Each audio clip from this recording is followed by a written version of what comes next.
یہ حال ہو گیا کہ ایک صحابی نے اونٹ ذبح کیا، اس کی اوجھڑی کو نکالا، اس میں سے جو لید ہوتی ہے وہ نکال کر اس کو کپڑے میں ڈال کے نچوڑ کر اس میں سے جو گندا ناپاک پانی نکلا وہ پیا، اس حد تک نوبت پہنچ گئی۔ تو عمر رضی اللہ تعالیٰ عنہ، یا رسول اللہ دعا کر دیں، اب تو ہم مرتے ہیں بھوک کی پیاس کی شدت سے۔ تو آپ نے فرمایا کسی کے پاس کوئی پانی ہو تو لاؤ۔ تھوڑا سا پانی لایا گیا، آپ نے 5 انگلیوں کو اس میں ڈالا تو آپ کی انگلیوں کے کناروں سے پانی کے چشمے پھوٹ پڑے۔ تو یہ انگلیوں میں پانی کا کیا تصور ہے؟ تو ایک بحث چلتی ہے کہ مائے زمزم افضل ہے یا مائے جنت افضل، جنت کا پانی افضل ہے یا زمزم کا پانی افضل ہے؟ کچھ لوگ فرماتے ہیں کہ جنت کا پانی افضل ہے کہ اللہ کی تجلیات کا مرکز، کچھ لوگ فرماتے ہیں کہ زمزم کا پانی افضل ہے کہ اللہ کے نبی کو جب معراج پہ لے جایا گیا تو جنت کے پانی سے سینہ مبارک کو نہیں دھویا گیا بلکہ زمزم کے کنویں سے پانی لایا گیا اور اس سے دھویا گیا۔ یہ دونوں کے اپنے اپنے دلائل ہیں۔ بعض علماء نے ایک تیسری رائے دی ہے کہ دنیا کا سب سے افضل پانی وہ ہے جو اللہ کے نبی کی انگلیوں سے نکلا تھا، اس سے افضل پانی دنیا میں کوئی نہیں۔ اب یہاں سے پانی نکلنے کا کیا تصور ہے؟ آپ نے یوں فرمایا 5 انگلیوں سے چشمے پھوٹ پڑے، 30,000 کا لشکر تھا، سب نے اپنے اپنے مشکیزیں بھر لیے، لوٹے بھر لیے، گلاس بھر لیے، اور پانی کے نکل رہا ہے۔ جو ہی اپنے ہاتھ اٹھایا تو سارا پانی ختم۔ تو میرے بھائیو، ان واقعات سے اللہ ایک ذہن دیتا ہے کہ اس جہان میں وہ ہوتا ہے جو اللہ چاہتا ہے۔ ہر شکل اللہ کے ارادے سے باقی ہے، ہر شکل اللہ کے ارادے سے فنا ہوتی ہے، ہر چیز کا وجود اللہ کے ارادے سے وجود میں آتا ہے، اور ہر چیز اللہ کے ارادے سے فنا ہو جاتی ہے۔ پہاڑ کو سختی ملی ہے تو اللہ نے دی ہے، زمین بچھونا بنی ہے تو اللہ نے بنائی ہے، آسمان چھت بنا ہے تو اللہ نے بنایا ہے، اس کو بلندی ملی ہے تو اللہ نے دی ہے، زمین کو پستی ملی ہے تو اللہ نے دی ہے، پہاڑ گڑ گئے ہیں تو اللہ نے گاڑے ہیں، ہوائیں لطیف بن کے چلتی ہیں تو اللہ چلاتا ہے، وہ صبا بنتی ہے تو اللہ بناتا ہے، وہ سرسر بنتی ہے تو اللہ بناتا ہے، وہ نسیم بنتی ہے تو اللہ بناتا ہے، وہ عقیم بنتی ہے تو اللہ بناتا ہے۔ بادلوں میں ہوا بھر کے آئے تو اللہ بھرتا ہے، اور بادل برسنے لگے تو اللہ برساتا ہے، وہ گرجتے ہیں تو وَيُسَبِّحُ الرَّعْدُ بِحَمْدِهِ وَالْمَلَائِكَةُ مِنْ خِيفَتِهِ، اور وہ بجلیوں کو لاتا ہے اور سروں کے اوپر گرجدار آواز کے ساتھ وہ چمکتی بھی ہیں، وہ کڑکتی بھی ہیں۔ تو وہ میرے اللہ کا اپنا بنایا ہوا نظام ہے۔ کسی چیز میں جو بھی ہمیں نظر آتا ہے آسمان والے کا ہے۔ چاند ٹھنڈک لے کر آیا اور سورج گرمی لے کر آیا اور تارے جھل ملانا لے کر آئے، اور بہار ایک خنک ہوائیں، بہار ایک خوبصورت موسم بن کر آیا، بہار کا موسم ایک خوبصورت موسم بن کر آیا، اور آج کی خزاں اس ہڈیوں میں سردیاں اترتی ہوئی نظر آئیں، اور فروری میں شگوفے پھوٹتے ہوئے نظر آئے، اور دسمبر میں پتے جھڑتے ہوئے نظر آئے، اور پھلوں میں رس بھرتا چلا گیا، اور کہیں پھل کڑوا بن گیا، کہیں کسیلا بن گیا، کہیں میٹھا بن گیا، کہیں ترش بن گیا، کہیں کاشوں میں رس، کہیں دانوں میں رس، کہیں گودے میں رس، کہیں گٹھلی کے بغیر، کوئی گٹھلی کے بغیر، ایک ایک دانے کے ایک ایک دانہ انار کا کیسے میرا رب بناتا ہے، پھر اسے کیسے پردوں میں لپیٹتا ہے، پھر اسے کس خوبصورت انداز میں پیک کرتا ہے، پھر اس پر کیسی خوبصورت پیکنگ بناتا ہے، پھر اس کو کیسے شاخ کے ساتھ لٹکاتا ہے۔ انار کے درخت کی لکڑی کڑوی ہوتی ہے، بہت کڑوی، پتا بھی کڑوا، لکڑی بھی کڑوی، پانی پھیکا، زمین بے ذائقہ، گوبر ویسے ناپاک، کھاد ویسے ایک کیمیکل چیز۔ یہ کون ہے جو اس دانے کو سرخ کرتا ہے، پھر اس میں رس بھرتا ہے، پھر اس میں چمک پیدا کرتا ہے، پھر اسے شفا کا سبب اور ذریعہ بناتا ہے۔ انار میں ذاتی تو سوجھ بوجھ کوئی نہیں ہے، جمادات ہوں، نباتات ہوں، حیوانات ہوں، نسقیکم من بین فرث ودم لبنا خالصا سائغا للشاربین۔ گائے نے چارہ کھایا، خشک یا تر یا سبز، یا بھوسا خشک یا چارہ سبز، اوپر پانی پیا، اور کچھ ونڈا کھایا، اندر جا کر ایک طرف خون بنا، ناپاک ہے، گوبر بنا، ناپاک ہے، خون سرخ ہے، گوبر پیلا ہے، نسقیکم من بین فرث ودم لبنا خالصا سائغا للشاربین، یہ کون ہے جو خون گوبر کے بیچ میں سے سفید رنگ کا ایک پانی اتارتا ہے جس کو ہم دودھ کا نام دیتے ہیں، تھنوں پہ ہاتھ ڈالو تو ایسے چشموں کی طرح وہ نکلنا شروع ہو جاتا ہے، زندگیوں سے نکل جائے تو انسان بیماریوں کا شکار ہو جائیں، خود بنانا چاہیں تو ایک قطرہ نہ بنا سکیں، اور وہ دینے پر آیا تو ایک بے زبان جانور کے تھنوں سے اتار دیا، پیو، اور اس کے اندر سے عقل کو ختم کر دیا۔ اگر بھینس میں عقل ہوتی تو جتنی طاقت دی ہے ہمیں قریب نہ پھٹکنے دیتی۔ یہ کون ہے جو صبح صبح اٹھنے سے پہلے ہی ہر گھر میں دودھ پہنچا ہوا ہے، ہر گھر میں دودھ کے نالے بہ رہے ہیں؟ دنیا کا تیسرے نمبر کا ملک ہے پاکستان، دودھ میں تیسرے نمبر کا ملک ہے، لیکن چونکہ بددیانتی کا ایک کینسر ہے جو سارے ملک میں پھیلا ہوا ہے، اس لیے وہ ہر چیز برباد ہو گئی۔ تیسرے نمبر پر پروڈکشن ہے دودھ کی ساری دنیا میں پاکستان کی۔ پھر تو میرے بھائیو، یہ اللہ اپنی ان ساری آیات سے، نشانیوں سے ہمیں بتاتا ہے کہ اس کائنات کا حقیقی مالک اللہ ہے، اس کائنات میں اصل شہنشاہی اللہ کی ہے، اس کا اس کائنات کے انسانوں کے بارے میں ایک اٹل قانون ہے جو نہیں بدلتا۔ فَلَن تَجِدَ لِسُنَّةِ اللَّهِ تَبْدِيلًا وَلَن تَجِدَ لِسُنَّةِ اللَّهِ تَحْوِيلًا سُنَّةَ اللَّهِ الَّتِي قَدْ خَلَتْ فِي عِبَادِهِ، میرے اللہ کا ایک قانون ہے، ایک طریقہ ہے، ایک سنت ہے جو ہمیشہ سے ہے، آج بھی ہے، آئندہ بھی رہے گا۔ جب لوگ فرمان بردار ہوتے ہیں اللہ زمین آسمان کی گردش ان کے حق میں کر دیتا ہے، جب لوگ نافرمان ہوتے ہیں اللہ تعالیٰ زمین آسمان کے تیور بدل دیتا ہے، اور بلائیں منہ کھول لیتی ہیں، آفات جھپٹ پڑتی ہیں، اور موت حملہ آور ہوتی ہے، اور مصیبتیں حملہ آور ہوتی ہیں، بیماریاں حملہ آور ہوتی ہیں، آپس میں جنگ و جدال کے منظر قائم ہو جاتے ہیں، محبتیں روٹھ جاتی ہیں، نفرتوں کی آگ بھڑکنے لگتی ہے، کبھی قحط پکڑتا ہے، کبھی ظالم بادشاہ آتے ہیں، کبھی بددیانت حکومتیں آتی ہیں، اور کبھی ظلم و ستم کے بازار گرم ہو جاتے ہیں، کبھی آپس کی لڑائیوں سے، کبھی آسمان کی آفتوں سے، کبھی زمین کے زلزلوں سے، کبھی پتھر کی بارش سے، کبھی ہواؤں کے جھونکوں سے، کبھی آسمان کے پانی سے، کبھی زمین کے پانی سے، کبھی فرشتے کی چیخ سے۔ یہ میرے رب کے لشکر ہیں جو ہمارے خلاف استعمال کرتا ہے جب انسان اللہ کے نافرمان ہوتے ہیں۔ اس وقت ساری دنیا کی انسانیت تباہی کے دہانے پر پہنچ چکی ہے، ساری دنیا ایک ایسی کشتی پر سوار ہے جس کے پیندے میں 100 چھید ہو چکے ہیں۔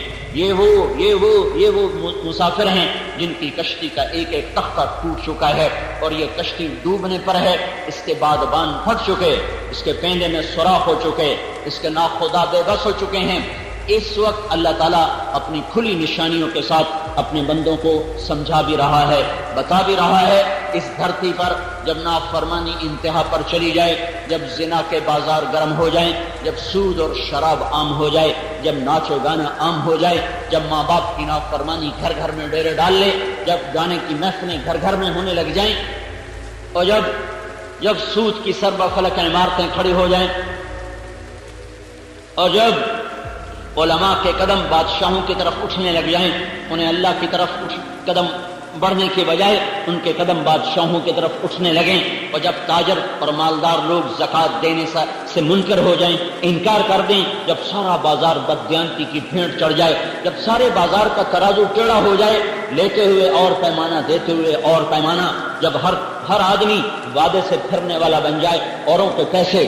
ایک دفعہ آپ مسجد میں تشریف فرما ہیں تو آپ نے ایسے سر پہ ہاتھ مارا، فرمایا ما انزل التشدید۔ جدھر جنازے پڑے جاتے تھے وہاں آپ بیٹھے تھے، صحابہ کا ایک مجمع بیٹھا تھا، آپ نے کہا اوف اوف اوف، کتنا سخت حکم آیا ہے، کتنا سخت حکم آیا ہے، لیکن کسی کو جرأت نہ ہوئی پوچھنے کی کہ کیا حکم آیا ہے۔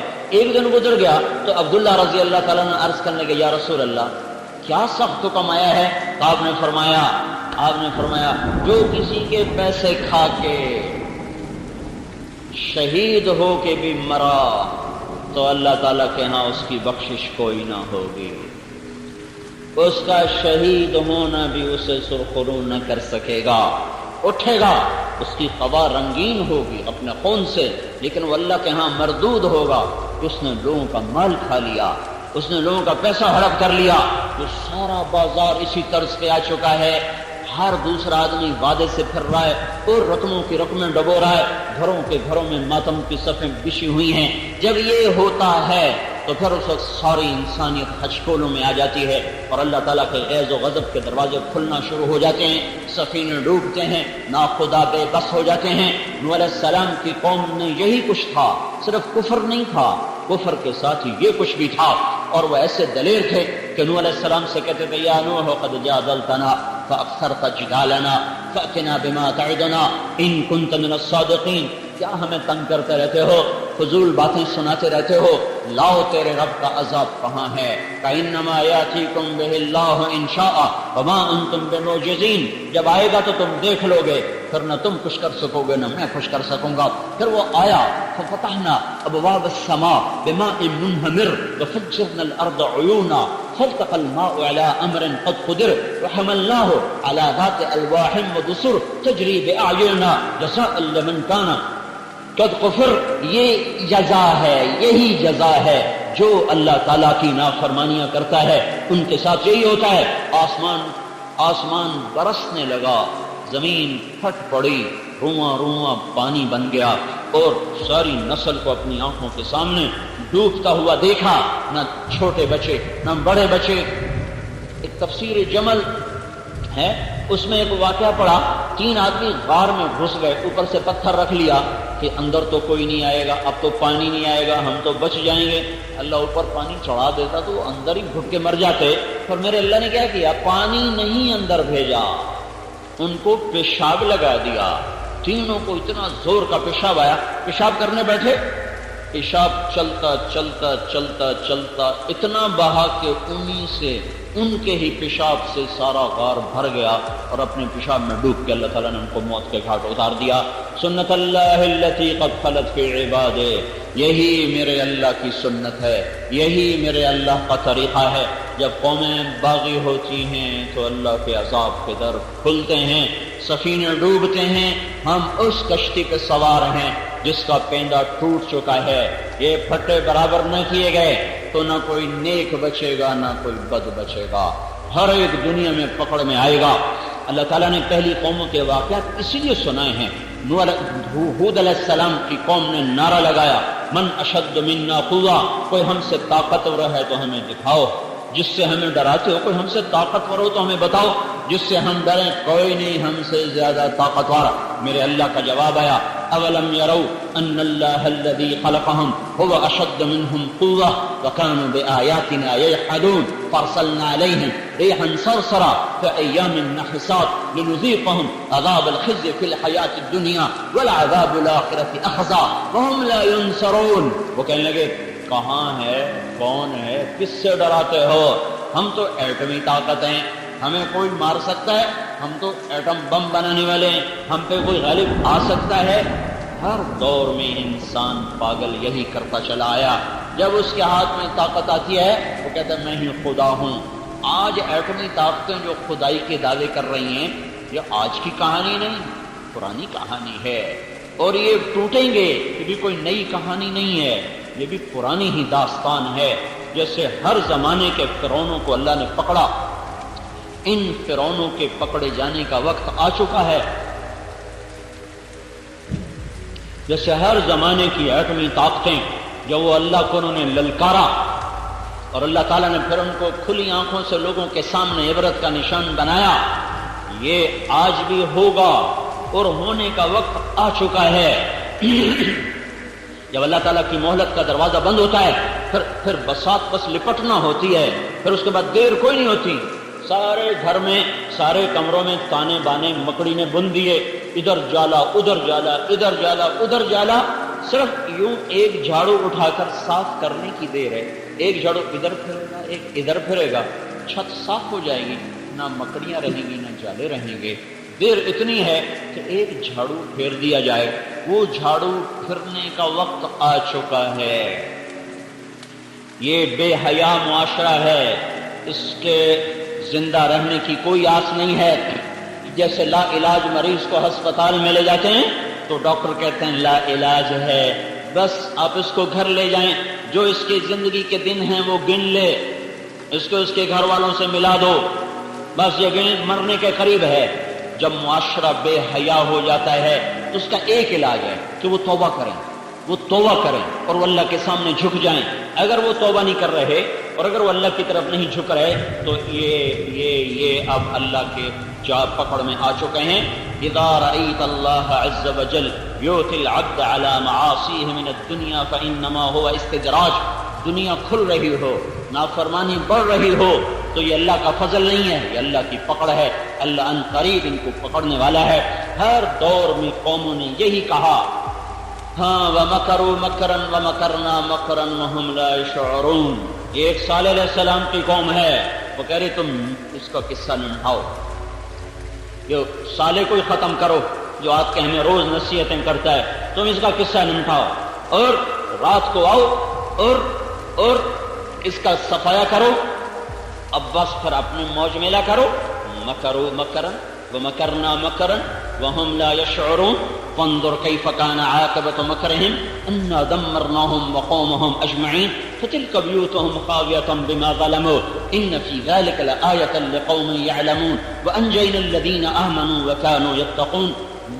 صالح علیہ السلام کی قوم نے رات کو مشورہ کیا اس کو ختم کرو تاکہ قصہ ہی صاف ہو جائے۔ ادھر ان کو ختم کرنے کے مشورے ہوئے، ادھر فرشتے نے چیخ ماری اور ان سب کے کلیجے پھٹ گئے۔ تلک بیوتہم خاویہ، دیکھو ان کے گھر ٹوٹے پڑے ہیں۔ جاؤ عبرت کا نشان، لم تسکن من بعدہم الا قلیلا، وہ بستیاں آج بھی ویران ہیں، آج بھی کھنڈر ہیں، اور ان کا ہر کھنڈر بتا رہا ہے نافرمانی کا آخری انجام یہی ہے۔ فرعون نے بھی کہا تھا هذه الانہار تجری من تحتی افلا تبصرون الیس لی ملک مصر، مصر میرا، وهذه الانہار تجری من تحتی افلا تبصرون، ہم جو چاہیں کر دیں۔ ہر زمانے کی باطل طاقت نے یہی دعویٰ کیا ہے۔ ایمان والے جو تھے نا وہ سر جھکایا کرتے تھے۔ سلیمان علیہ السلام کا تخت جب ہوا میں اڑتا تھا تو ایسے گردن اونچی کر کے نہیں بیٹھتے تھے۔ سلیمان علیہ السلام کا تخت جب ہوا میں اڑتا تھا دائیں طرف انسان بیٹھتے تھے، بائیں طرف جنات بیٹھتے تھے، اور وہ تخت ہوا میں اڑتا تھا تو سلیمان علیہ السلام اپنی ٹھوڑی کو سینے پر رکھ لیتے، ایسے رکھ لیتے تھے عاجزی کے ساتھ۔ جب ایمان والوں کو اللہ طاقت دیتا ہے تو وہ یوں ظاہر کرتے ہیں، یوں سر جھکاتے ہیں۔ جب باطل کو طاقت ملتی ہے تو گردن اونچی کرتا ہے، جب وہ زیادہ اونچی کرتا ہے تو وہ ٹوٹ کے گر جاتی ہے۔ جب وہ زیادہ زور سے زمین پہ پاؤں مارتا ہے تو وہ پاؤں کاٹ دیا جاتا ہے، اس پاؤں کو توڑ دیا جاتا ہے۔ یہی میرے اللہ کی سنت ہے، یہی میرے اللہ کا طریقہ ہے۔ نبی پاک صلی اللہ تعالی علیہ وسلم 20 برس کے مجاہدوں کے بعد مکے میں فاتحانہ داخل ہو رہے ہیں، 20 برس کے دکھ اٹھائے ہیں اور اس گھر سے نکالے گئے، کس خوف سے نکلے، کس دکھ کے ساتھ نکلے۔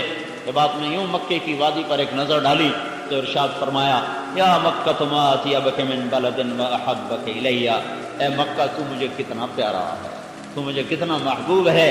لولا ان قومی اخرجونی منک لما سکنت غیرک، تیری اگر میری قوم مجھے تجھ سے جدا نہ کرتی تو میں تجھے چھوڑ کے کبھی نہ جاتا۔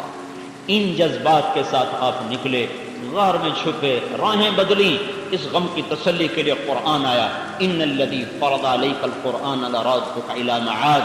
آپ غم نہ کریں، جس رب نے آپ پر قرآن اتارا ہے وہی آپ کو مکے واپس لائے گا، عزت کے ساتھ لائے گا۔ اور وہ دن آ گیا، 8 برس کے بعد اللہ نے وہ دن دکھایا۔ 8 ہجری میں آپ مکے میں فاتحانہ داخل ہوئے تو آپ بھی ایسے سر اونچا کر کے داخل ہوتے، نہیں نہیں نہیں، پھلدار شاخ ہمیشہ جھکتی ہے،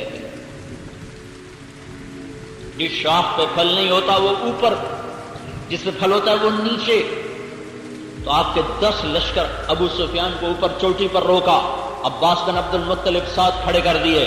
پہلا لشکر گزرا خالد بن ولید کا 1000 کا، انہیں ابو سفیان کو دیکھ کے نعرہ لگایا اللہ اکبر۔ انہوں نے کہا یہ کون ہے؟ عباس سے پوچھا یہ کون ہے؟ کہا یہ خالد کا۔ اچھا، چھوکرا سردار بن گیا۔ پیچھے دوسرا لشکر بھیجا زبیر بن عوام کا 500 کا، انہوں نے دیکھ کر کہا اللہ اکبر۔ کہا یہ کون ہے؟ کہا زبیر۔ اچھا، تیری بہن کا بیٹا، صفیہ کا بیٹا؟ کہا ہاں۔ واہ، یہ بھی سردار بن گیا۔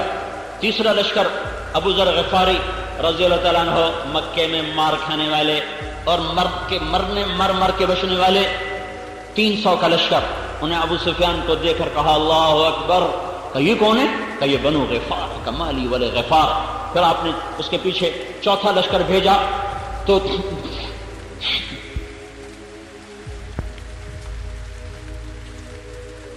سعد بن عبادہ کے ہاتھ میں جب یہ لشکر گزرا اور گرد و غبار اور اس میں عمر کی آواز تڑپتی ہوئی تو ابو سفیان کہنے کہ یہ کس کی آواز ہے؟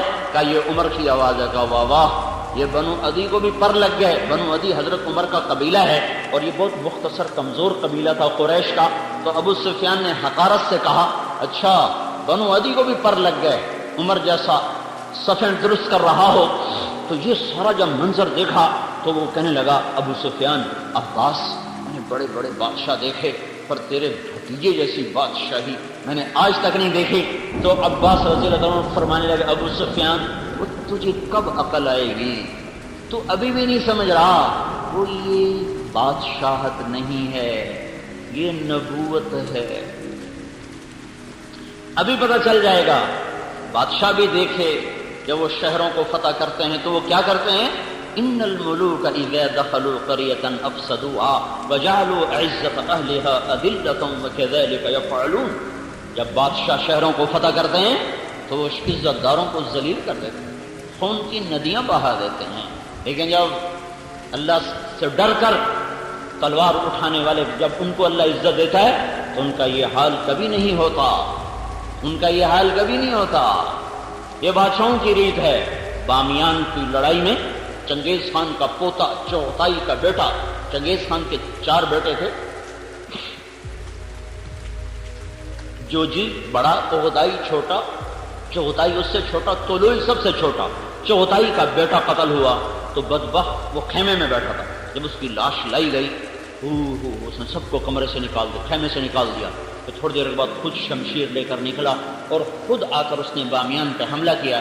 جب فتح ہوا تو ان کی عادت تھی بوڑھوں کو قتل کر دیتے تھے، بوڑھے مرد عورت قتل کر کے، بچوں کو قتل کر کے جوان مرد لڑکے لڑکیوں کو، مرد عورتوں کو غلام بناتے تھے۔ لیکن جب بامیان فتح ہوا تو اس نے کہا جس کی آنکھ میں روشنی ہے اسے زندہ نہ چھوڑا جائے، آج میرے پوتے کا بدلہ لیا جائے گا۔ انہوں نے کتے اور بلے بھی ذبح کر دیے۔ سارے بامیان میں سے 5 آدمی بچے تھے، 5 کسی تہ خانے میں چھپ گئے تھے، باقی سارا شہر نہ انسان چھوڑا، نہ مرغے چھوڑے، نہ جانور چھوڑے، نہ کتے چھوڑے، نہ بلے چھوڑے، سب کو ذبح کر دیا۔ اگر چوہا بھی نظر آیا تو اس سے بھی انہوں نے تلوار سے اڑا۔ ایسا ظلم و ستم انہوں نے کیا۔ ہاں تو اب 20 برس کے دکھ اٹھانے والا آج اپنی تلوار کو بے نیام کر دے، آج وہ خون کی ندیاں بہا دے۔ لیکن یہاں کیا ہو رہا ہے؟ جب سعد بن عبادہ آخری لشکر گزرا تو ابو سفیان کو دیکھ کر کہنے گیا ابو سفیان الیوم یوم الملحمہ، آج بڑا گرم دن ہے، الیوم تستحل الحرمہ، آج بیت اللہ کی حرمت اٹھا دی جائے گی، آج قریش کے خون سے تلواریں رنگین ہوں گی۔ اتنے میں ہمارے نبی تشریف لائے تو اب آپ کی آمد دیکھو فاتحانہ، تو آپ کی ٹھوڑی مبارک، سلیمان علیہ السلام تو ٹھوڑی لگاتے تھے نا سینے کے ساتھ، ہمارے نبی نے ایک قدم اس سے آگے رکھا ہوا تھا، آپ کی ٹھوڑی مبارک لگی ہوئی تھی اونٹنی کے پالان کے ساتھ، ایسے ٹھوڑی مبارک کو، یہ تھوڑی توازن ہے اور پالان نیچے ہوتا ہے، اس کا ایک ہنہ ہوتا ہے وہ اوپر ہوتا ہے۔ اب نہ آپ لوگ اونٹ جانو، نہ ہنے جانو، نہ پالان جانو، میں اونٹ پہ بھی چڑھا ہوں، کھوتے پہ بھی چڑھا ہوں، گھوڑے بھی بھگائے ہیں، بچپن کی زندگی تو دیہات میں گزری تھی، ساری سواریاں بھگائی ہیں، صرف خچر پہ نہیں چڑھا، باقی کھوتے بھی بھگائے، گھوڑے بھی بھگائے، اونٹ بھی بھگائے۔ تو وہ ہنہ ہوتا ہے وہ ایسے ہوتا ہے، تو آپ کی ٹھوڑی مبارک یہاں لگی، اتنا نیچے جھکے ہوئے تھے۔ ہاں اہل ایمان کے ہاتھ میں جب رزق آتا ہے، اقتدار آتا ہے، وہ اکڑتے نہیں ہیں، وہ ایٹمی طاقتوں کی طرح یہ نہیں کہتے ہم جو چاہیں کر دیں۔ میں یہ کہہ رہا تھا یہ پھنسنے کا وقت ہے، جب طاقتور لوگ یوں کہنا شروع کر دیں ہم جو چاہیں کر دیں تو سمجھو کہ ان کے ختم ہونے کا وقت آ چکا ہے، وہ اپنے پھندے میں خود پھنس چکے ہیں۔ تو جب آپ قریب آئے تو آپ کی زبان مبارک پر کیا الفاظ تھے؟ لا الہ الا اللہ وحدہ نصر عبدہ انجز وعدہ وہزم الاحزاب وحدہ۔ آج میرے اللہ کی تعریف ہے، وہی اکیلا وحدہ لا شریک معبود ہے، جس نے اپنے وعدے کو سچا کیا، بندے کی مدد کی، لشکروں کو شکست دی اور اپنے ماننے والوں کو عزت دی۔ آج جو کیا میرے اللہ نے کیا، یہ کہتے ہوئے جب آپ ابو سفیان کے قریب آئے تو ابو سفیان نے اوپر سے کہا الیوم یوم الملحمہ، یا رسول اللہ کیا آج گرم دن ہے، کیا آج خون بہانے کا دن ہے؟ تو آپ نے جواب دیا الیوم یوم المرحمہ، آج خون بہانے کا دن نہیں ہے، آج معاف کرنے کا دن ہے۔ تو وہ کہنے لگے تو آپ کے جھنڈے والا تو کہہ رہا ہے آج خون بہانے کا دن ہے۔ تو حضرت ابو بکر نے کہا یا رسول اللہ سعد بن عبادہ غصے والے ہیں، تلوار میں تیزی ہے، مجھے ڈر ہے کہ ان کی تلوار کہیں زیادہ نہ چل جائے، آپ ان سے جھنڈا واپس لے لیں، جھنڈا کسی اور کو دیں۔ اللہ کے محبوب کی حکمت تدبیر، تو آپ نے سوچا اب جھنڈا کسی اور کو دوں، انصار کا سب سے بڑا سردار جو اگرچہ منہ سے کچھ نہ کہے گا پر اس کا دل تو کٹ کے رہ جائے گا، تو آپ نے ان کے بیٹے کا انتخاب فرمایا قیس بن سعد، تو ان کو بلا کر فرمایا جاؤ ابا سے کہو جھنڈا تیرے حوالے کر دیں۔ تو بیٹے کو دیتے ہوئے تکلیف نہیں ہوگی، کتنی خوبصورت حکمت کی بات ہے۔ تو آپ وہ گئے کہ ابا اللہ کے نبی فرما رہے ہیں جھنڈا میرے سپرد کرو، تو انہوں نے ارشاد فرمایا کوئی نشانی لے کر آؤ تب حوالے کرو۔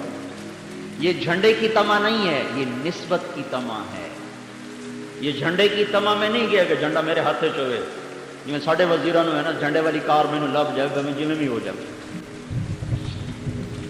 یہ تما ہے نسبت کی کہ مجھے نسبت ملی رہے کہ میں نبی کے جھنڈے کا اٹھانے والا ہوں۔ تو جب ان کا یا رسول اللہ وہ تو نشانی مانگ رہے ہیں، تو آپ نے اپنی پگڑی کو اتارا، کہا جاؤ اس کو حوالے کرو کہ یہ پگڑی نشانی ہے۔ تو عمامہ لے کر آئے، دیکھتی سر جھکا دیا قسماً وطاعتا، قربان میں ابھی حاضر۔ جھنڈا اپنے بیٹے کو پکڑایا اور خود پیچھے چلے گئے۔ جب اللہ کے نیک بندے، جب اللہ سے ڈرنے والے وہ اقتدار پر آتے ہیں تو وہ یہ منظر دکھاتے ہیں، اور جب باطل طاقتیں یا ایمان والے جن کے دل مر چکے ہوں، اندھے ہو چکے ہوں، جب ان کے ہاتھ میں اقتدار آتا ہے تو وہ منظر دکھاتے ہیں جو آج کی طاقتیں دکھا رہی ہیں۔ ان سب کی ہلاکت کا وقت آ گیا ہے۔ جب فرعون نے کہا تھا انا ربکم الاعلی، تو پھر اللہ نے اٹھا کے اسے سمندر میں پھینکا تھا۔ جب شداد نے کہا تھا میں یہیں جنت بناؤں گا، تب اللہ تعالیٰ نے اسے زیر زمین پہنچایا تھا۔ جب قارون نے کہا تھا انما اوتیتہ علی علم عندی، میرا اپنا ہے یہ سب کچھ، رب کون ہے دینے والا، میں نے خود بنایا ہے، تو اللہ نے خزانوں سمیت زمین میں دھنسایا تھا۔ اور جب عاد کی قوم نے کہا تھا من اشد منا قوہ، کوئی ہے ہم سے طاقتور تو دکھاؤ، تو پھر اللہ تعالیٰ نے ہواؤں کے دروازے کھولے تھے۔ تو میرے بھائیو نافرمانی اس وقت انتہا پر ہے، اس وقت ہر گناہ کی فصل تیار ہو چکی ہے، ہر فصل پک چکی ہے، ہارویسٹر پڑے گا اور یہ دھرتی صاف ہوگی جب بے حیائی باہر آ جائے دروازوں سے باہر، جب بازاروں میں بھی موسیقی ہو، جب سکرین پر ننگے ناچ ہو رہے ہوں، جب گھر گھر ننگے ناچ دیکھے جا رہے ہوں، جب بازاروں میں بھی ننگی تصویریں اور بڑے بڑے پوسٹر ان کے آویزاں ہو چکے ہوں، جب بیٹیوں کے تن سے کپڑے اتر جائیں اور وہ عریانیت کی اور جب کھلا ہوا پیکر بن کے دیکھنے والوں کو پتہ نہیں ضمیر مر گئے یا دل مر گئے یا آنکھیں پتھر ہو گئی، پتہ نہیں کیا ہوا ہے، کچھ تو ہوا ہے، کچھ تو ہوا ہے۔ کب آنکھیں کھلیں گی؟ اتنے بڑے زلزلوں نے بھی آنکھیں نہ کھولی، تو اس کے بعد اب مزید کیا ہونے والا ہے، کیا ہوگا؟ کہ میں اس وقت سے پکار رہا ہوں، دوڑو دوڑو دوڑو ففروا الی اللہ، دوڑو اللہ کی طرف، اور کوئی پناہ نہیں ہے۔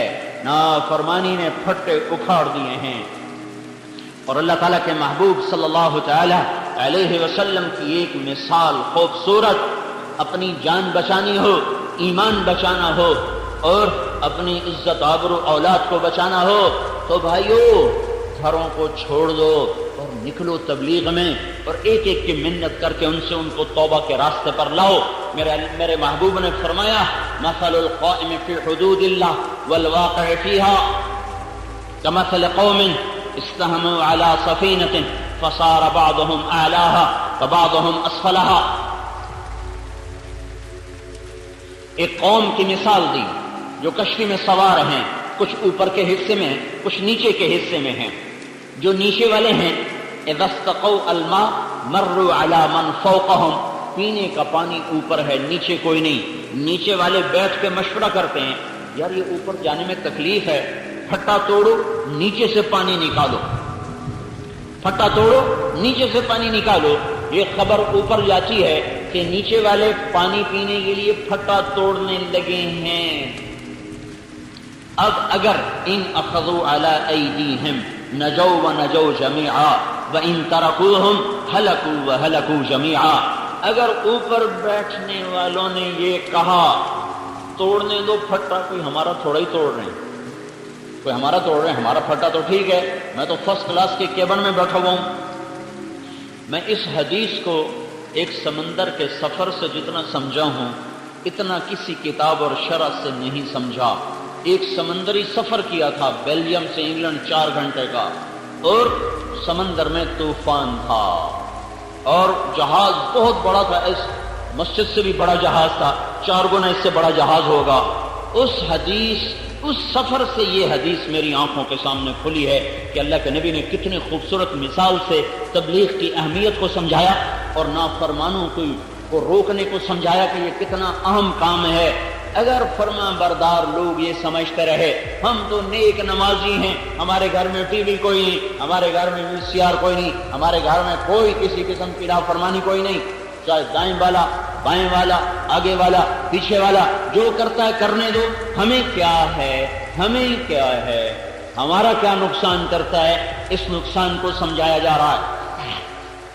اوپر آواز پہنچی وہ نیچے پھٹا توڑ رہے ہیں، تو اوپر والے کیا کہیں، توڑنے دو، کوئی ہمارا توڑ رہے ہیں، ہمارا کیا ہے، میں تو فرسٹ کلاس کے کیبن میں بیٹھا ہوں، میرے لیے تو کھانا بھی آ رہا ہے، چائے بھی آ رہی۔ اگر ایسا ہو گیا تو تھوڑی دیر کے بعد پتہ چلے گا کہ نیچے والے ڈوب گئے اور فرسٹ کلاس کے ڈوبنے کا وقت آ گیا ہے۔ اب پانی سے نگلنا شروع ہو چکا ہے اور کشتی تہ کی طرف جا رہی ہے۔ اب ویلا کام نہ آئے گا، اب اوپر والے بھی ڈوبیں گے، نیچے والے بھی ڈوبیں گے۔ اوپر والے نیک لوگوں کی مثال، نیچے والے نافرمان لوگوں کی مثال۔ اوپر والے لوگ یہ کہیں جو نماز نہیں پڑھتا ہماری کیا، جو شراب پیتا ہے ہمیں کیا، جو زنا کرتا ہے ہمیں کیا، جو سود کھاتا ہے ہمیں کیا، جو جھوٹ بولتا ہے ہمیں کیا، جو ماں باپ کا نافرمان ہے تو میری کوئی سردردی ہے، میرا کوئی ٹھیکہ ہے۔ اگر یہ ہوتا رہا تو پھر جب زنا کی فصل کٹے گی پاک دامن بھی کٹیں گے، جب سود کی فصل کٹے گی تو حلال کھانے والے بھی کٹیں گے، جب شرابیوں پہ کوڑا برسے گا تو پانی پینے والوں پر بھی برسے گا۔ پھر مسجد بھی گر گئی، مندر بھی گر گئے، گھر بھی گر گئے۔ دریا نے نہ نیک چھوڑا نہ بد چھوڑا، زمین نہ نیک چھوڑتی نہ بد چھوڑتی ہے۔ موت کے بعد اپنی اپنی نیتوں پر فیصلہ ہوگا، وہ موت کے بعد ہے۔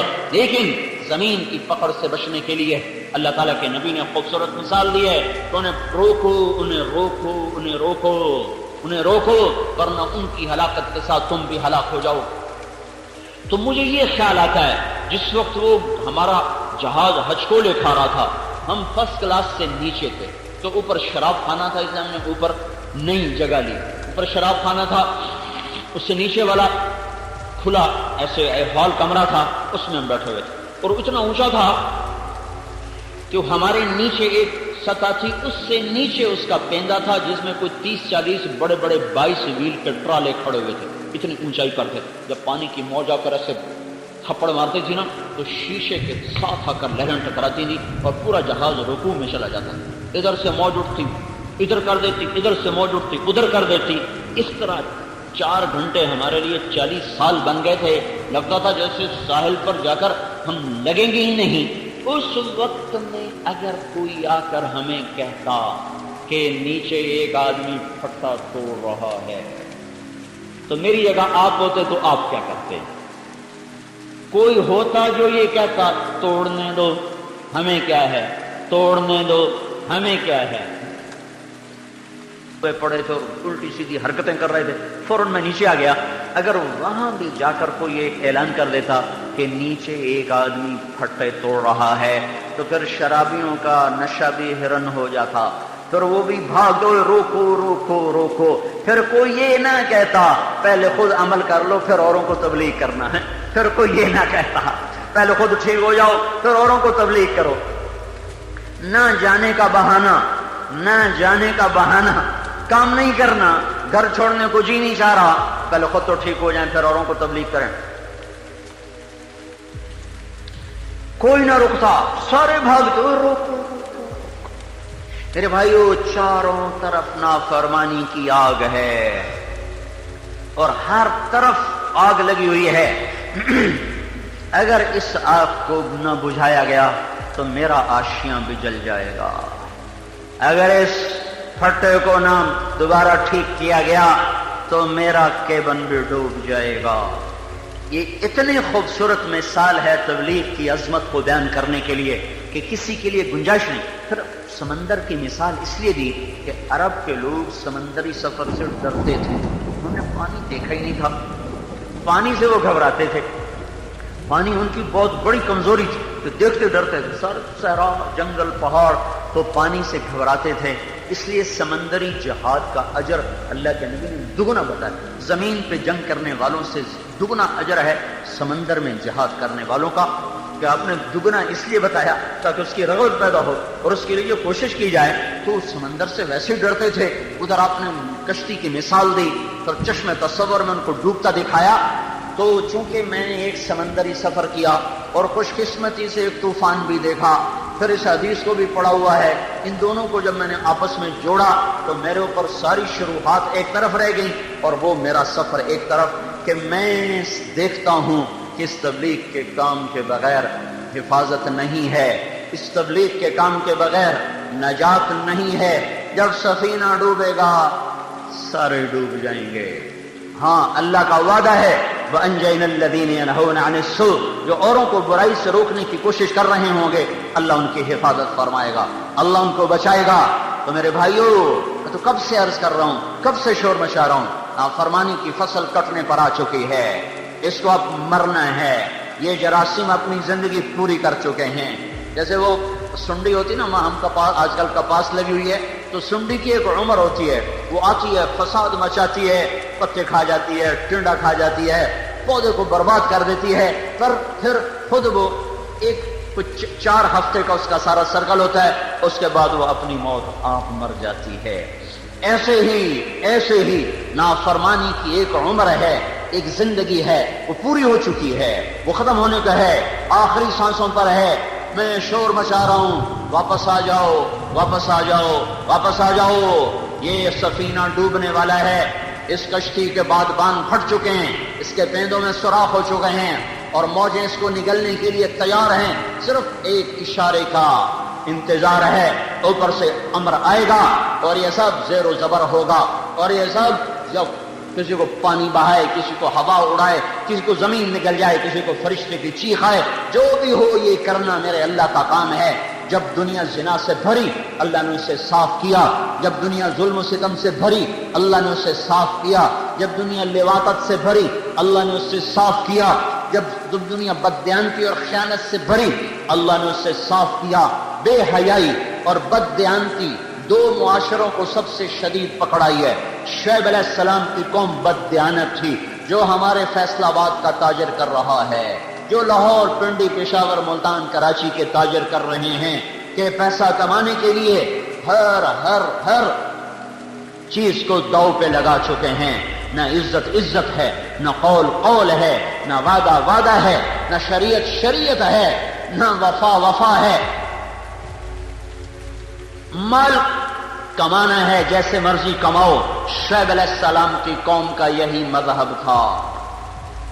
اتأمرک صلاتک ان نترک ما یعبد آباؤنا وان نفعل فی اموالنا ما نشاء انک لانت الحلیم الرشید. بڑا آیا نیک پاک بزرگ، چل مسجد میں بیٹھ کے اللہ اللہ کر، ہمارے کاروبار میں مت دخل دے، ہم جو چاہیں مرضی کریں، اپنا مال ہے. ساری دنیا کی منڈیوں پہ قبضہ کیا. اور میرے بھائیو اللہ کو اپنے بندوں سے بڑا پیار ہے، چاہے کافر ہی کیوں نہ ہو. اپنے ہاتھوں سے جو بنایا ہے، جبھی تو نبی بھیجے، جبھی تو رسول بھیجے، جبھی تو سمجھانے والے بھیجے. جو لوگوں کے چولہے بجھاتا ہے اللہ تعالیٰ کا اس پر غیظ و غضب نازل ہوتا ہے. اللہ تعالیٰ نے سود کے خلاف اعلان جنگ کیوں کیا ہے؟ زانی کے خلاف کوئی نہیں، وہ بھی گناہ ہے، شرابی کے خلاف کوئی نہیں، وہ بھی گناہ ہے، کافر کے خلاف کوئی نہیں، کافر تو سب سے بڑا مجرم ہے، مشرک سب سے بڑا مجرم ہے، پر اللہ تعالیٰ نے کہا سود کھانے والے کو بتا دو میرا اور میرے رسول کا تمہارے خلاف اعلان جنگ ہے۔ کیوں ہے؟ کہ سود کھانے والے لوگوں کے چولہے بجھا دیتے ہیں، ان کے منہ سے نوالے چھین لیتے ہیں، ان کے زرق برق جو لباس ہیں وہ غریبوں کے خون کے چھینٹوں سے سرخ ہوتے ہیں، ان کے چہروں کی لالی وہ غریبوں کا چوسا ہوا خون ہوتا ہے، ان کے گھروں کے چراغاں میں غریبوں کا خون جل رہا ہوتا ہے، ان کی کمائی نہیں ہوتی۔ تو اللہ تعالیٰ کو اپنے بندوں سے پیار ہے، اعلان جنگ ہے میرا سود کے خلاف۔ اعلان جنگ شعیب علیہ السلام کی قوم نے یہی کیا تھا، غریبوں کا رزق چھین لیا تھا بددیانتی کے ساتھ۔ زمین میں زلزلہ آیا، ایک عذاب، زلزلہ آیا، ایک عذاب، او ہو اوپر سائبان کی طرح بادل چھایا اور اس میں سے آگ برسی، یہ دوسرا عذاب۔ زمین کپ کپائی، فرشتے کی چیخ آئی، آسمان سے آگ برسی، اللہ نے 3 عذابوں میں ان کو پکڑا اور ان کی ساری منڈی کو جلا کے راکھ بنا دیا۔ جاؤ اردن میں ہماری جماعت گئی تھی 1991 میں، آج بھی وہ عبرت کا نشان بن کے کھڑے ہوئے بتا رہے ہیں کہ جب بازار کا تاجر بددیانت ہو جاتا ہے تو آخری انجام یہ ہے، یہ تجارت ٹوٹے گی، یہ تجارت ٹوٹے گی، یہ نظام ٹوٹے گا۔ اور پھر دوسرا بے حیا معاشرہ تھا لوط علیہ السلام کی قوم کا، جن پر اللہ نے 5 عذاب کٹھے برسائے۔ 5 عذاب کسی قوم پر نہیں آئے، بے حیا معاشرے کو تنبیہ کی جا رہی ہے۔ زمین میں زلزلہ آیا، چہرے مسخ کر دیے گئے، فطمسنا اعینہم، فرشتے کی چیخ آئی، آسمان سے پتھر برسے، جعلنا عالیہا سافلہا، اوپر کا نیچے، نیچے کا اوپر کر دیا گیا اور پٹخ کے زمین پر مارا اور 70 مربع میل میں پانی نکل آیا۔ 70 مربع میل میں پھیلا ہوا شہر اللہ نے چند منٹوں میں انہیں پتھر مار مار مار کے چہرے پہلے مسخ کیے، زلزلہ، فرشتے کی چیخ، اوپر سے پتھر، اوپر کا نیچے، نیچے کا اوپر، اور پھر مستقل ان پر عذاب کی شکل قائم کر دی۔ تو وہ ڈیڈ سی کہلاتا ہے کہ کوئی چیز وہاں زندہ نہیں رہ سکتی، اتنا گندا پانی ہے بحر مردار کا۔ سب سے زیادہ اس بے حیا معاشرے پر اللہ تعالیٰ نے عذاب کی کوڑے برسائے، 5 قسم کے عذاب آئے۔ تو خیانت اس وقت سارے بازاروں میں ابل ابل رہی ہے، اور بے حیائی کے گٹر ابل ابل ابل کے انہوں نے دیہات کیا، شہر کیا، سب کو اپنی لپیٹ میں لیا ہوا ہے۔ یہ صاف ہوں گے، اس دھرتی کو صاف ہونا ہے۔ خزاں ہمیشہ نہیں رہتی، بہار ضرور آتی ہے، بارشیں کتنی ہی لمبی ہو جائیں موسم ضرور کھلتا ہے، گھٹا کتنی ہی گھنگور کیوں نہ ہو، آخر آخر آخر کو جا کر آسمان چمکتا ہے۔ یہ سارا معاشرہ اپنی بے حیائی کی حدوں کو چھو چکا ہے، آگے حد کوئی نہیں ہے۔ اب انہیں غاروں میں جانا ہے، اب انہیں ہلاکتوں میں جانا ہے، اب ان کے لیے ذلت کا لباس آئے گا، اب ان کے لیے عذاب کے کوڑے برسیں گے، اب ان کے لیے غضب کی بجلیاں کڑکیں گی۔ توبہ کرنے والے اور لوگوں کو بچانے والے بچا لیے جائیں گے اور باقیوں پر رندہ پھر جائے گا۔ اگر اللہ زندہ حی قیوم موجود ہے تو یہ ہوگا، اور یہاں اگر کی بات نہیں ہے، اللہ تو ہے ہی، میں اور آپ ہیں اگر مگر، ہم ہیں آنے والے، مٹنے والے، مرنے والے، وہ تو ہے، تو تھا، وہ تو رہے گا، ہمیشہ حی، ہمیشہ قیوم، ہمیشہ ابدی، ہمیشہ سے ازلی، دائم، قائم، حی قیوم، مالک الملک، فعال لما یرید، یفعل ما یشاء، جو چاہے کر دے۔ دھرتی اس کی غلام، آسمان اس کا غلام، ہوائیں اس کے تابع، پانی اس کے نوکر، زمین آسمان کا نظام اس کے امر سے، فرشتے اس کے تابع، کائنات کی ایک ایک چیز اس کے امر کے اشارے کی منتظر ہے۔ جب نافرمانیوں کے گٹر ابلتے ہیں تو پھر اللہ تعالیٰ اپنے امر کے ساتھ انہیں صاف کرتا ہے۔ تو میرے بھائیوں، سخت سخت خطرے میں معاشرہ داخل ہو چکا ہے۔ او بھائیو، کہاں تک جائے گی میری آواز مجھے نہیں پتا، تم تو سنو، اوروں کو سناؤ، تبلیغ میں پھرو، پھٹے توڑنے والوں کی منت کرو، پھٹے توڑنے والوں کی منت کرو۔ ایک آدمی نے اگر نماز چھوڑ دی، ساری کالونی کا پھٹا ٹوٹ گیا، سارے شہر کا پھٹا ٹوٹ گیا۔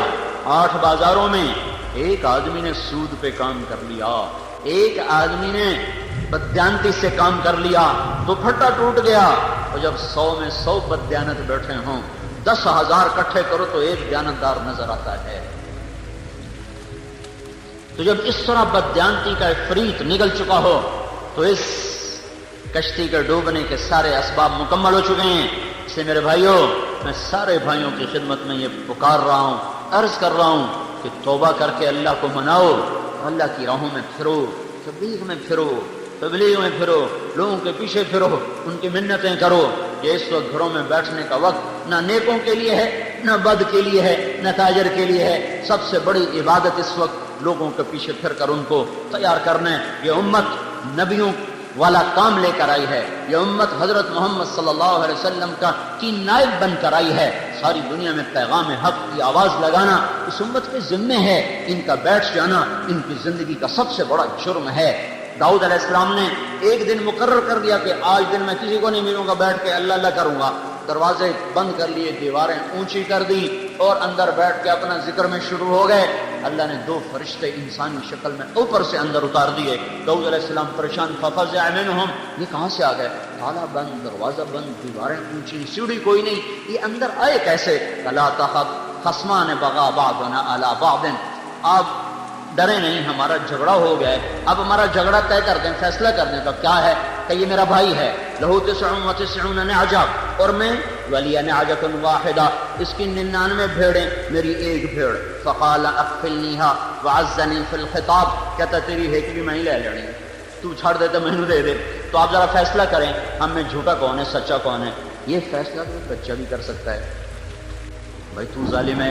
داؤد علیہ السلام کے پاس فیصلہ بھجوایا کیوں گیا کہ داؤد تو دروازے بند کر کے بیٹھنے نہیں آیا، اگر تجھے خلوت کا شوق ہے نا تو رات کو اٹھ جا، اگر تجھے ذکر کا شوق ہے تو رات کو اٹھ جا، دن میرے بندوں کے لیے ہے، تو گوشہ نشینی کے لیے نہیں آیا، تو نبی ہے اور نبی کا کام گوشہ نشینی نہیں ہے۔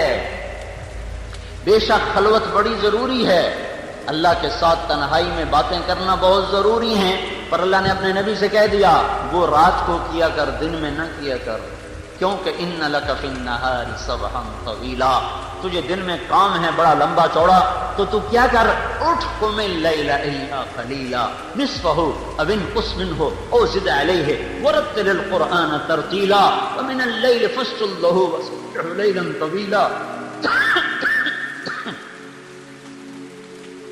ومن الليل فتهجد به نافلة لك عسى ان يبعثك ربك مقاما محمودا۔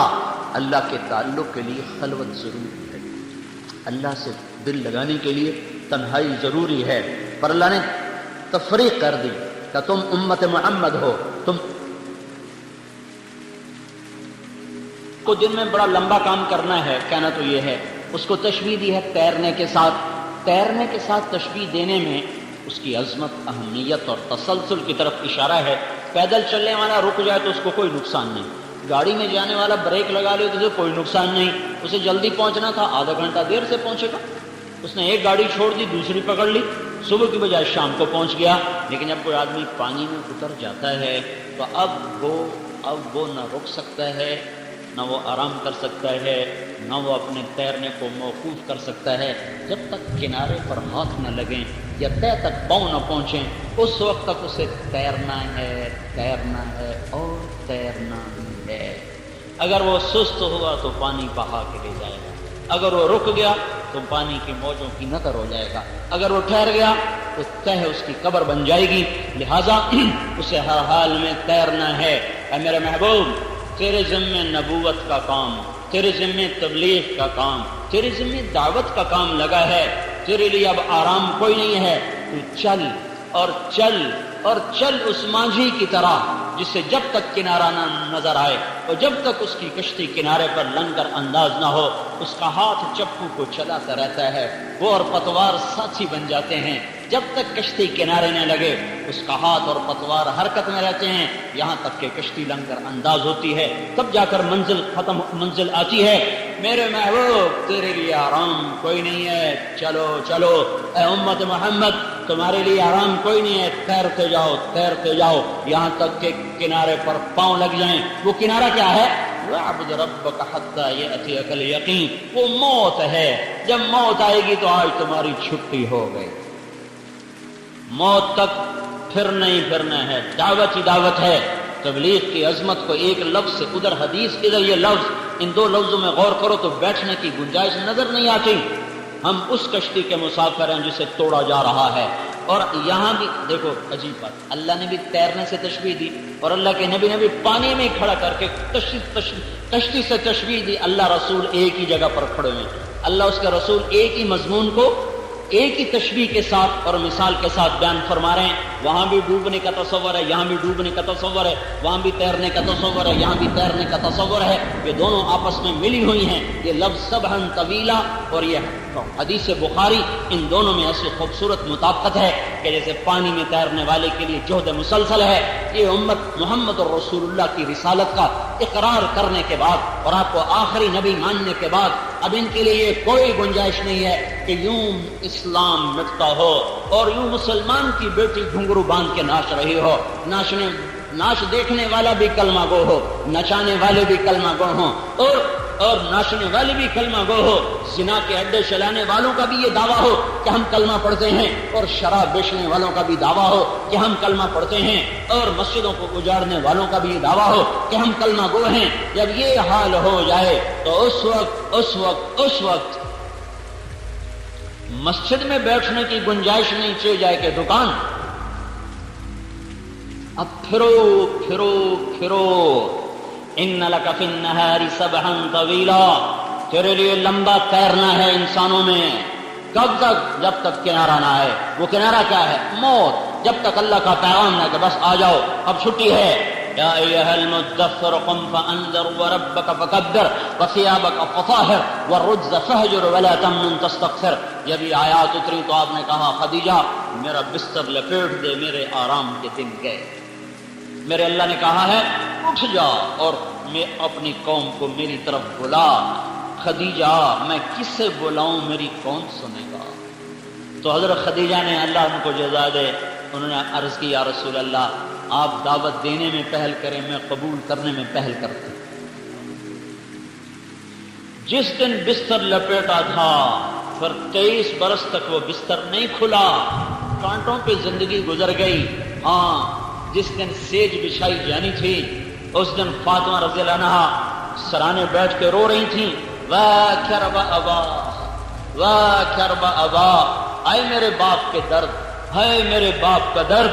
تو آپ نے فرمایا بس میری بیٹی لیس علی ابیک کرب بعد الیوم، آج تیرے باپ کے دکھ کا آخری دن ہے، آج تیرے باپ کو چھٹی مل جائے گی، آج سکھ ہی سکھ ہیں، بس یہ آنکھ بند ہونے کی دیر ہے، آج کے بعد تیرا باپ کوئی دکھ نہ دیکھے گا، کوئی غم نہ دیکھے گا۔ یہی کام اس امت کا ہے۔ اس امت کے ذمے اس ایمان کی کشتی کو لے کر انسانیت کے سمندر میں تیرنا ہے۔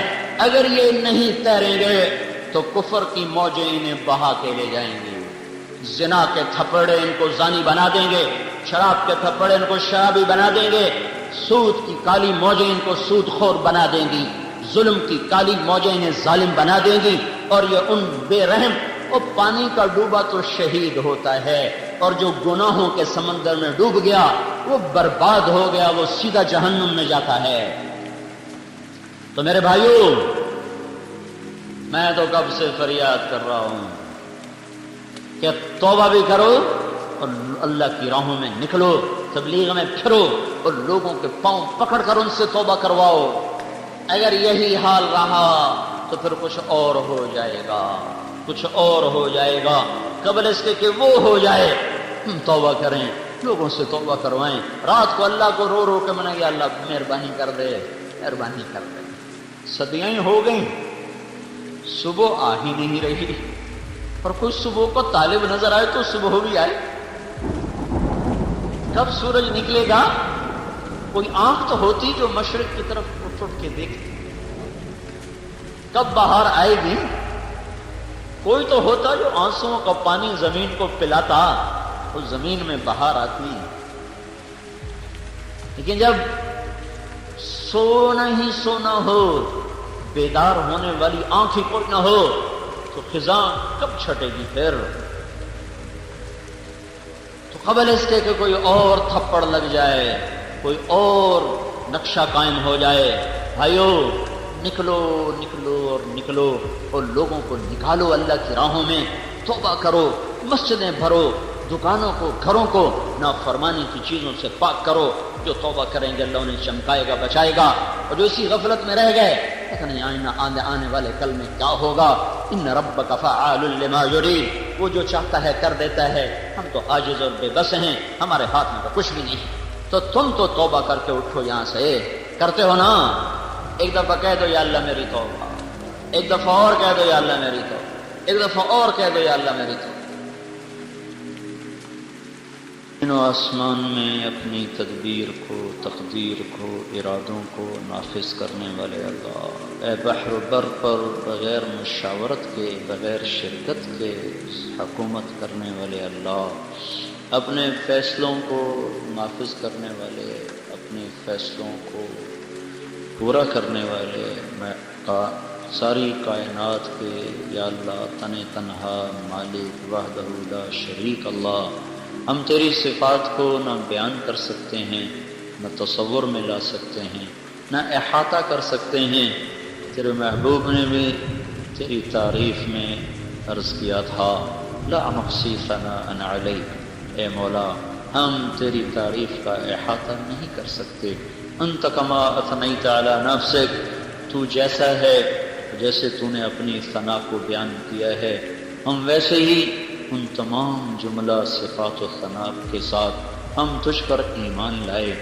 یا اللہ ہم تیرے کمزور حقیر فقیر بندے ہیں، تو شہنشاہ اعظم ہے، ہم میرے مولا مجبور ہیں، تو میرے مولا مختار ہے، جابر ہے، ہم ضرورتوں کے غلام ہیں، تو ہر ضرورت سے پاک ہے، ہم زمان و مکان کے پابند ہیں۔ اور کسے کچھ نیکی ہو سی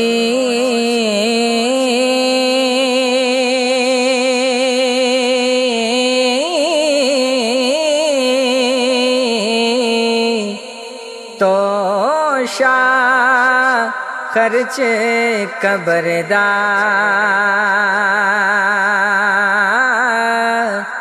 مینو کو نام تسانڈا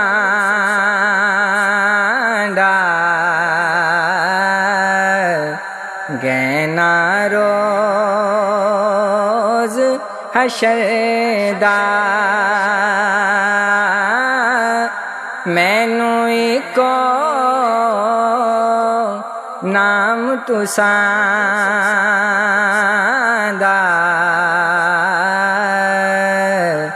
گینا روز حشر دا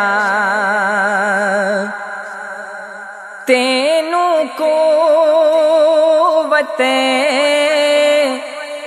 بخشی مولا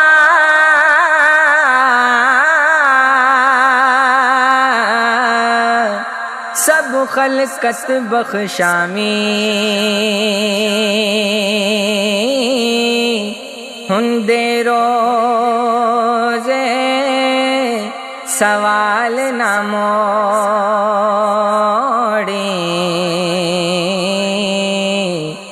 نبی کریم کہامی ہندے روز سوال نہ موڑی نبی کریم کہانی دوست دشمن چنگا مندا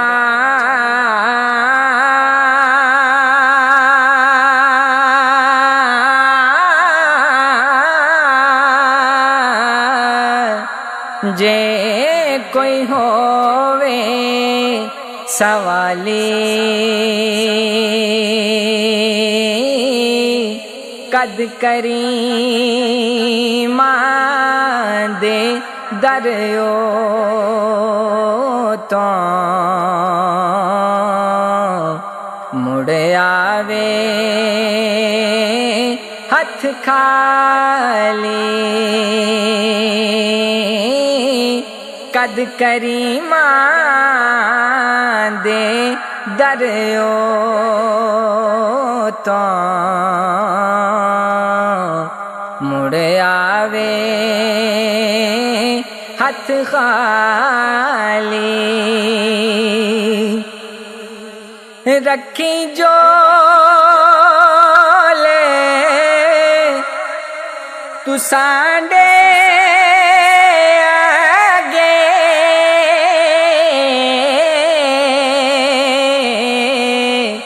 پاؤ خیر یتیماں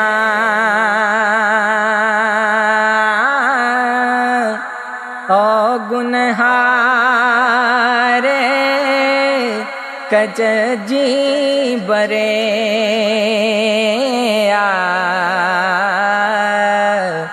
بخشی نبی کریماں او گنہار کچ جی برے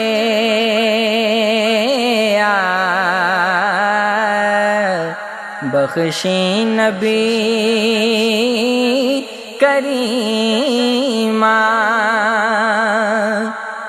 خاطر اسے دی تخت سہایا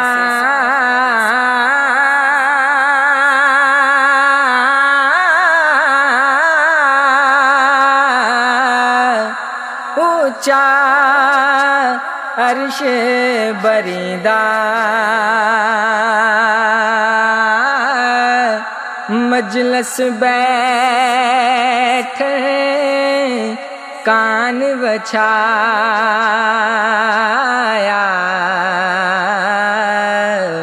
سوچا فرش زمیندار مجلس بیٹھ کان بچھایا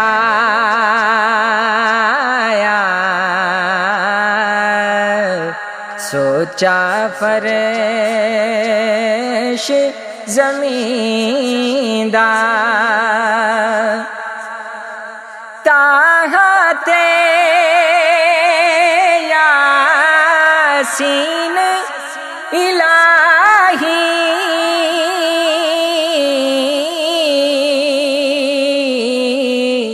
صفت تو سانڈی کردہ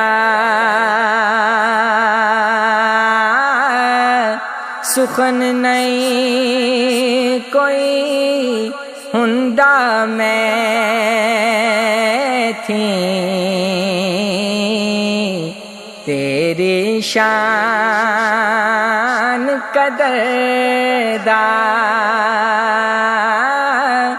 سخن نہیں کوئی ہندا میں تھی تیری شان قدردان ہر عزت لولا کی تینوں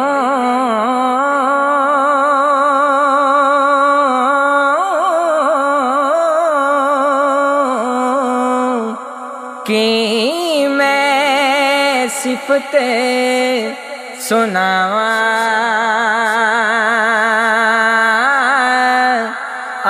آل اصحاب سمیت سلام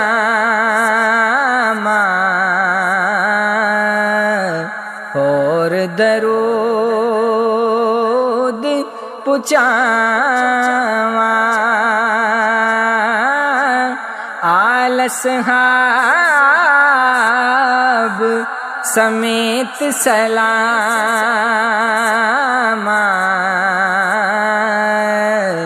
اور درود پچاواں